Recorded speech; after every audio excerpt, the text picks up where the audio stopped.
থানার সার্বিক কার্যক্রম পরিদর্শনে শনিবার সকালে রাজধানীর মোহাম্মদপুর থানায় যান স্বরাষ্ট্র উপদেষ্টা অবসরপ্রাপ্ত লেফটেন্যান্ট জেনারেল জাহাঙ্গীর আলম চৌধুরী। এ সময় থানার বিভিন্ন কক্ষ পরিদর্শন করেন তিনি।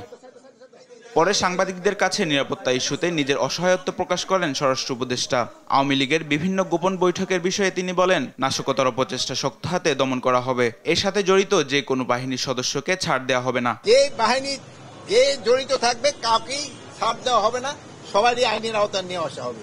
আর যেহেতু আপনারা বললেন যে তাদের কার্যক্রম নিষিদ্ধ করা হয়েছে, এবং তারাও যদি কোনো রকমের অপকর্ম করতে চায় কোনো রকমের ছাড় পাবে না। এদিকে থানা পরিদর্শন শেষে জুলাই আন্দোলনে শহীদদের গণকবর জিয়ারত করতে রায়ের বাজার বধ্যভূমিতে যান জাহাঙ্গীর আলম চৌধুরী। সেখানে গণকবর ঘুরে ডিএনএ শনাক্তের মাধ্যমে স্বজনদের কাছে মরদেহ হস্তান্তরের কথা জানান তিনি।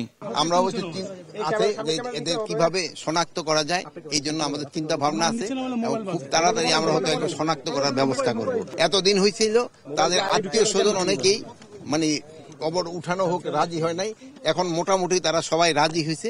যদি তারা সবাই রাজি হয়ে যায় আমরা তাদের